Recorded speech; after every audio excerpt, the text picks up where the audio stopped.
입술 필러로 비대칭을 교정할 때 그 핵심은 뭐냐면요, 보톡스로 입술 비대칭을 교정한다? 이 부분은 정말 많은 분들이 잘못 알고 계시는. 자, 안녕하세요. 봄는 송준호 원장입니다. 이번 영상에서는 우리 고객분들의 단골 요청사항이라고 할 수 있는 입술 비대칭에 대해서 한번 이야기를 해볼까 합니다. 자, 비대칭 교정 방법을 알아보기에 앞서서 먼저 입술 비대칭의 그 종류, 카테고리에 대해서 한번 이야기를 해볼게요. 입술 비대칭은 대략적으로 한 5가지 종류로 이제 나눌 수 있는데요. 높이, 위치 비대칭, 그리고 모양 비대칭, 말림증 비대칭, 그리고 상하폭 비대칭, 그리고 길이 비대칭, 이렇게 5가지 종류로 나눌 수 있습니다. 먼저 우리 얼굴은 그 중심축이 약간 조금씩 오른쪽으로 기울어져 있기 때문에 기본적으로 높이, 위치 비대칭을 가지고 있고요.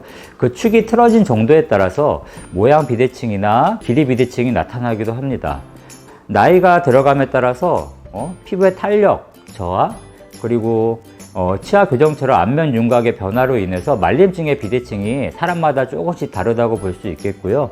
이처럼 그 비대칭도 종류에 따라 교정하는 방법이 차이가 있고, 어떤 비대칭이 메인인지 파악하는 것이 무엇보다 중요하다고 보실 수 있겠습니다. 원장님, 입술 필러로 입술 비대칭을 완벽하게 교정도 할 수 있나요? 입술 필러로 입술 비대칭은 어느 정도 충분히 교정을 할 수는 있습니다. 그런데 중요한 건 뭐냐면 완벽하게 교정하겠다는 그런 욕심을 조금 버리셔야 되는데요. 간혹 비대칭을 요청하시는 환자분들 중에는 원장님, 저는 왼쪽 윗입술이 조금 더 얇은 것 같아요. 이쪽만 필러를 주입하면 될 것 같으니까 완벽하게 교정을 해주세요. 이렇게 말씀하시는 분들이 간혹가다 계신데요.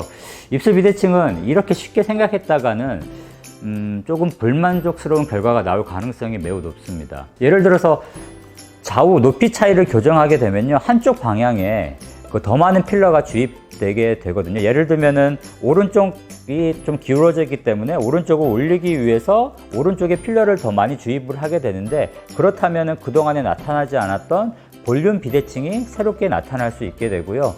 필러를 많이 주입한 부분이 조금 더 튀어나올 수 있는, 좀 더 눈에 띄는 그런 비대칭이 발생되어질 수 있습니다. 즉, 높이 비대칭을 맞췄는데 새로운 비대칭이 생기는 거예요.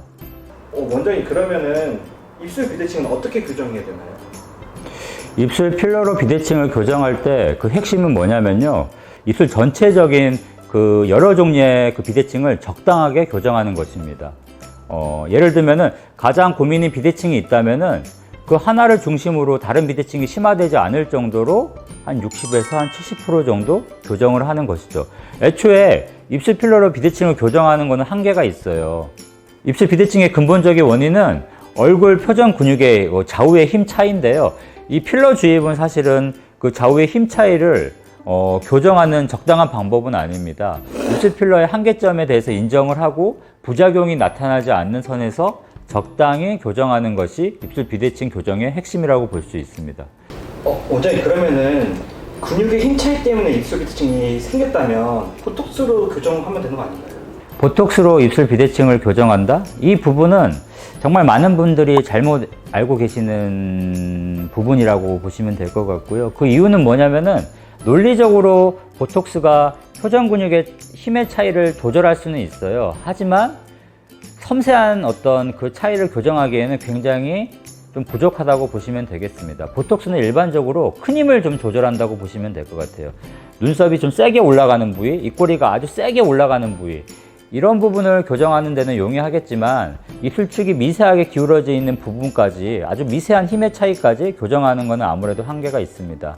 이처럼 얼굴 근육의 큰 힘을 막는 데는 보톡스가 아무래도 효과적이긴 하겠지만은 입술축이 약간 기울어진 부분 같은 미세한 힘을 조절하는 부분에서는 보톡스는 거의 역할을 할 수 없다고 보시면 되겠고요. 아마 시간이 지나서 의술이 더 많이 발전하면은 보톡스 이상의 어떤 물질이 생겨서 그 미세한 어떤 비대칭을 교정할 수 있겠지만, 아직까지는 필러가 비대칭을 교정할 때 메인이고 보톡스는 그 서브라고 보시면 될 것 같습니다.